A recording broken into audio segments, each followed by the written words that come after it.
Muy buenos días, mis queridos amigos y hermanos que me escuchan nuevamente con ustedes, trayéndoles la lección número 3 de este trimestre que hemos estado estudiando el gran conflicto. Y esta lección lleva como título La luz brilla en la oscuridad. Y recordemos que donde quiera que hay luz, si hay oscuridad, siempre se va a desvanecer. Así que vamos a ver de qué estamos hablando en esta lección de esta mañana, donde dice que la luz brilla en la oscuridad, ¿verdad? El versículo para memorizar dice que entonces Jesús les dijo, aún por un poco de tiempo, la luz estará entre ustedes. Anden mientras tienen luz, para que no los sorprenda las tinieblas, porque el que anda en tinieblas no sabe a dónde va. Mis queridos, el que no tiene conocimiento no sabe a qué se está adentrando, no sabe en qué problemas está entrando. Así que la idea es que andes en luz, ¿verdad? Y eso es lo que nos quiere decir la lección de esta mañana, que nos va a estar hablando de esta semana, mejor dicho. Y dice que el Apocalipsis describe al diablo como dragón y serpiente en Apocalipsis 12:9. Dragón porque desea destruir al pueblo de Dios y serpiente porque utiliza todas sus astutas mentiras para engañarlo. En los primeros años del cristianismo, miles de personas fueron torturadas, arrojadas a los leones y quemadas vivas por la Roma imperial por negarse a adorar a sus dioses. Sin embargo, muchos permanecieron fieles. El evangelio siguió difundiéndose y la iglesia creció. Como resultado, Satanás cambió su estrategia. Decenas de paganos se bautizaron, pero sin una instrucción completa en la verdad. El error inundó la iglesia a medida que los dirigentes fusionaban las verdades de las escrituras con las costumbres populares. Los siglos 4 y 5 fueron épocas de sincretismo, cuando los líderes eclesiásticos mezclaban las prácticas paganas con las doctrinas cristianas. Y no obstante, incluso en los momentos más difíciles de la vida, Dios estaba con su pueblo. Encontraron a Jesús, el camino, la verdad y la vida, y por el poder del Espíritu Santo se mantuvieron firmes ante la abrumadora presión de abandonar sus convicciones. Permanecieron leales a la voluntad revelada de Dios. Y la lección de esta semana se basa en el conflicto de los siglos, el capítulo 3. Así es que vamos a adentrarnos a esta lección para ir entendiendo un poco más acerca de la luz brille en la oscuridad. Y miren, una guerra se gana o se pierde batalla a batalla. Y cuando Satanás perdió la batalla de la persecución y de un nuevo plan, y quiero que estemos muy atentos a estos planes porque recuérdense, empezó con matar, a tener un montón de mártires, a hacer cuanta cosa había para tratar de destruir la iglesia, pero esa forma no estaba funcionándole, ¿no? Porque cuando mataba a uno, renacía otro y otro y otro, y la palabra se difundía aún más. Dice que cuando Satanás perdió la batalla de la persecución y de ese nuevo plan, dice que la transigencia, dice que la mezcla de la verdad y la mentira ha arrastrado a millones a abrazar una verdad adulterada, falta de vida. Nuestra única salvaguardia en esta batalla consiste en aferrarnos a Jesús, que es la verdad y la vida. Así es que es la única batalla que tenemos, es donde tenemos que poner nuestra mirada fija, porque es Él el único que nos puede ayudar a nosotros a poder enfrentar las artimañas del enemigo, ¿verdad? Y esta semana estamos estudiando eh, batalla por la verdad y la mentira, la transigencia de la iglesia y la batalla por la palabra de Dios, seguridad de la Biblia y el razonamiento humano y la batalla por la mente. O sea, cada una de estas cosas vamos a estar estudiándolas para poder entender mejor de qué se trata esta lección de esta semana, la batalla de la verdad. Vamos a ir allá. La verdad y la mentira. Vamos a ver de qué se trata esta verdad y esta mentira. Jesús le dijo, yo soy el camino, la verdad y la vida. Nadie viene al Padre sino por mí. En Juan 14:6. Jesús es la verdad y por lo tanto Padre de toda verdad. Allí en Juan 14:6. Y todo lo cierto, todo lo confiable, todo lo que es verdadero, procede de Él. Y su verdad produce vida en nosotros. Por el contrario, Satanás es el padre de la mentira, allá en Juan 8:44. Y todo engaño, toda sutileza malintencionada, toda verdad adulterada procede de él y sus mentiras producen muerte en nosotros. En sus enfrentamientos con el enemigo, Jesús usó la Biblia como la fuente de toda verdad y siempre decía, escrito está allí en Mateo 4:4 y Mateo 21:13. Por ello, el diablo se ha esforzado en destruir la Biblia, ya sea ocultándola o tergiversándola, y lo consiguió, aunque no completamente, a través de la Iglesia romana durante la Edad Media, llamada también Edad Oscura. O sea, que la iglesia, el Imperio Romano en ese momento ideó todo lo que podría para ir en contra de lo que era la luz. Trajo las tinieblas, claro, dirigido por Satanás, porque él es el que busca todas las formas de poder entrar sus ideas al conocimiento de la palabra de Dios. Miren, la transigencia de la iglesia. Miren, vamos a ver lo que nos habla acá de lo que la iglesia ha hecho. Dice este texto famoso, muy conocido en Hechos 20, 29 al 30, porque yo sé que después de mi partida entrarán en medio de vosotros lobos rapaces que no perdonarán al rebaño, y de vosotros mismos se levantarán hombres que hablen cosas perversas para arrastrar tras sí a los discípulos, allá en Hechos 20, 29 y 30. Saben, hermanos, dentro de las iglesias se levantan personas a veces hablando temas e ideas que creen ser ellos los que han sido inspirados por el Espíritu Santo. Mucho cuidado, porque son lobos rapaces que se levantan buscando la forma de poder poner en nuestras mentes pensamientos que no agraden a Dios al punto de confundirnos. Dice que al despedirse de los ancianos de Éfeso, Pablo les expuso su preocupación por los problemas externos e internos que debería afrontar en el futuro, allá en Hechos 20. Y los lobos rapaces desde el año 64 hasta el 311, edicto de tolerancia sérdica, la iglesia sufrió la persecución feroz del imperio romano. Estos eran lobos rapaces. Hombres perversos a partir del siglo IV se introdujeron en la iglesia, hombres inconversos que mezclaron su paganismo con la verdad. Satanás usó su estrategia interna para corromper la verdad e introducir la idolatría y la observancia del domingo dentro de la iglesia. Escuchen eso. Esta fue la forma en que entró todo esto. Satanás buscó la forma de coger hombres inconversos y traerlos a la iglesia para que mezclaran el paganismo con la verdad. La estatua del dios romano Júpiter en el monte Capitolino en Roma fue reutilizada y convertida en una estatua de San Pedro. Imagínense ustedes cómo trabaja el enemigo. Usa cosas que pudieran haber sido para bien, tergiversa, las hace ver como que son bien, pero están mal. Como profetizó Pablo, estos errores fueron aceptados y permanecerán hasta el fin entre los que no quieran conocer la verdad. Allá en 2 Tesalonicenses 2:7 al 12. La batalla final se basará en la transigencia con el día de reposo. Escucharon muy bien.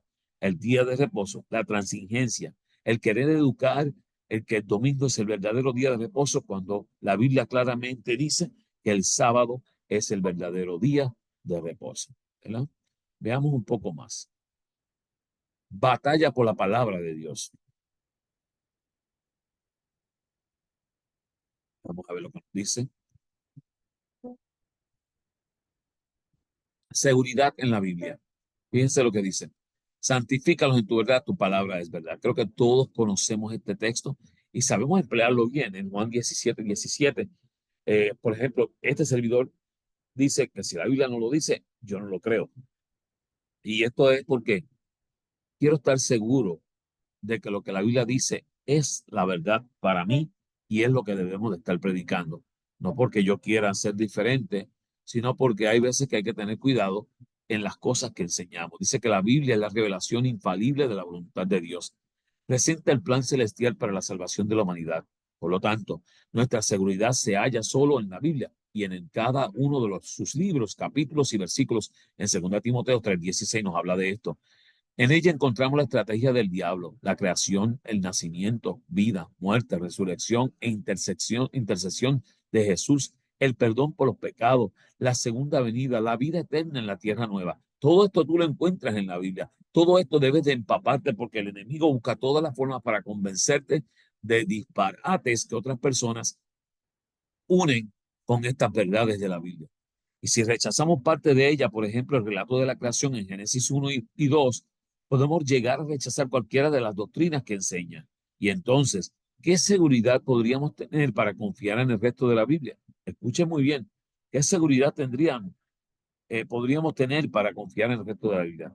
Tu palabra es una lámpara a mis pies, es una lumbrera a mi sendero, ¿verdad? En Salmo 119, 105. Y en Salmo 119, 130, la explicación de tus palabras ilumina, instruye a la gente sencilla. Por más sencillo que tú seas, esta palabra, la palabra de Dios, te educa, te enseña y te muestra la verdad. Es una tremenda seguridad en estos tiempos en que vivimos, ¿verdad? El razonamiento humano. Y este razonamiento es el que hay que tener un poco cuidado, el razonamiento humano. Dice, hay camino que parece derecho al hombre, pero su fin es camino de muerte, en Proverbios 16, 25. Claramente no puede ser, ¿verdad? A veces estamos estudiando la Biblia y yo puedo pensar en que algo que yo leí allí es exactamente como yo lo pienso y ya. Y ahora yo busco usarlo para poder hablarle al mundo entero de mi pensamiento, de mi percepción de la palabra de Dios. Pero ese camino que pudiera parecer derecho para mí puede ser un fin de muerte. Así que mucho ojo. Si Dios es quien inspiró la Biblia, ¿quién puede interpretarla? Allí en 2 de Pedro 1:20 y Juan 14:26. Sin la ayuda del Espíritu Santo, ningún ser humano está capacitado para interpretar correctamente la Biblia, porque el que no tiene el Espíritu no acepta lo que procede del Espíritu de Dios, pues para él es locura y no puede entenderlo porque hay que discernirlo espiritualmente. Escuche bien, espiritualmente es que tú puedes discernir la palabra de Dios. Si tú escudriñas la palabra de Dios y estás orando, pidiéndole dirección a Dios por el Espíritu Santo, vas a recibir lo que verdaderamente la palabra de Dios te quiere decir. Eso lo dice en 1 Corintios 2:14. Un ejemplo de razonamiento humano es la cita, la alta crítica, que desde el siglo XVIII ha propuesto una interpretación académica de la Biblia. Su planteamiento base en la negación de los milagros y la imposibilidad de predecir el futuro. Bajo este planteamiento, ¿qué beneficios podemos sacar de la palabra de Dios si negamos su poder o su capacidad de conocer el futuro que nos espera? Sin duda, el enemigo idea caminos que parecen derechos, pero su final es la muerte. Allá nos lo dice en Proverbios 16:25, mis queridos. Mucho ojo, el razonamiento humano es bien peligroso. No empieces a razonar tú, porque si el Espíritu Santo no te lo ha indicado a través del estudio de la palabra, puedes estar errando al hacer tus propias decisiones basadas en lo que tú piensas. Dice que oscuridad espiritual ha cubierto la tierra y densas tinieblas a la gente. Hay escepticismo e incredulidad en muchas iglesias en cuanto a la interpretación de las escrituras. Muchísimos ponen en duda la veracidad y la verdad de las escrituras. El razonamiento humano y las imaginaciones del corazón humano están socavando la inspiración de la palabra de Dios. Este libro santo ha resistido los ataques de Satanás, quien se ha unido con los impíos para envolver todo lo que es de carácter divino con nubes y oscuridad. Pero el Señor ha preservado este libro santo en su forma actual mediante su propio poder milagroso, como un mapa o derrotero para la familia humana a fin de señalarnos el camino al cielo. Gloria a Dios. La palabra de Dios permanece para siempre y se ha mantenido, mis queridos, sin importar todos los sufrimientos que haya pasado el mundo. La palabra de Dios sigue y sigue siendo el libro más vendido, sigue siendo el libro número uno, porque tiene mucha información que solamente se discierne a través del Espíritu Santo para nuestras vidas, ¿verdad? Qué tremenda palabra de Dios. Batalla por la mente. Miren, esta batalla todos la estamos teniendo. Satanás quiere batallar contra Dios para tratar de obtener esa victoria en nuestras mentes. Mire lo que dice, el Dios de este mundo ha cegado la mente de estos incrédulos para que no vean la luz del glorioso evangelio de Cristo, el cual es la imagen de Dios en 2 de Corintios 4:4. Dice que el Dios de este mundo ha cegado la mente de los incrédulos. El que no creyó, Satanás ha preparado para hacerlo entender. No vas a entender esto nunca, te vas a quedar ciego, no vas a poder entender el evangelio de Cristo. Ustedes saben todos el fabuloso y famoso refrán español que dice, no hay peor ciego que el que no quiere ver. Es decir, resulta inútil convencer a alguien de que vea lo que no quiere ver. Así ocurre con aquellos a los que el Dios de este mundo ha cegado. La falta de conocimiento por parte de los que se pierden no se debe a que no tienen capacidad de saber, es porque no quieren saber. Escuchen bien, se pierden porque no quieren saber. El diablo ha ocupado su mente con muchas cosas que les impiden pensar en lo verdaderamente importante, que es su salvación. Pero nadie necesita permanecer en este estado. Cuando la mente está en tinieblas espirituales, hay una luz que puede y quiere brillar en ella. ¿Y es la luz de quién? La luz Jesús en las tinieblas resplandece y las tinieblas no prevalecieron contra ella. Ya en Juan, ¿verdad?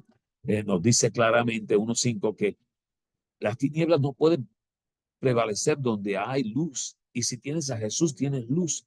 Los que aceptamos esta luz podemos deshacer las obras del enemigo y hacer que la luz de Jesús brille a través de la oscuridad. Mis queridos, estudiemos bien la palabra de Dios para que la luz no nos estorbe de ninguna forma. Miren lo que dice el NG de White, nuestra elevada vocación. Dice allá, todos aquellos que viajan por el camino al cielo necesitan un guía seguro. No todos debemos andar en la sabiduría humana. Es nuestro privilegio escuchar la voz de Cristo hablándonos a medida que realizamos el viaje y sus palabras son siempre palabras de sabiduría. Satanás está trabajando con gran diligencia para labrar la ruina de las almas de los hombres.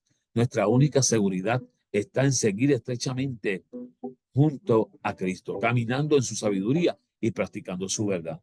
Nosotros no siempre podemos detectar rápidamente la obra satánica.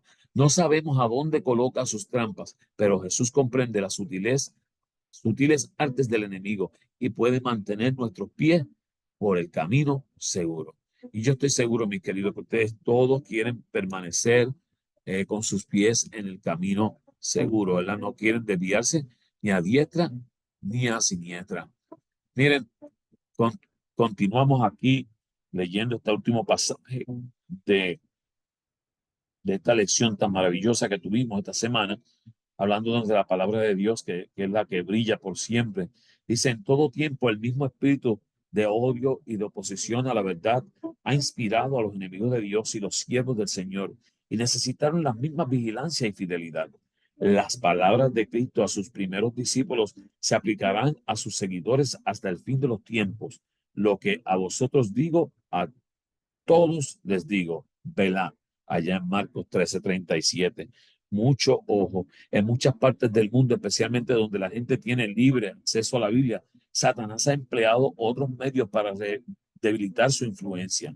Una manera muy eficaz ha sido mediante diversos esfuerzos científicos e incluso estudios bíblicos que hacen que a veces adoptan posturas que, de ser aceptadas, socavarían la confianza de la palabra de Dios. Por ejemplo, aunque el libro de Daniel data de que de 500 años antes de Cristo, muchos eruditos bíblicos lo sitúan a mediados del siglo II antes de Cristo, argumentan que debió escribirse en esa época. De lo contrario, el profeta habría estado prediciendo el futuro con exactitud y eso no puede suceder.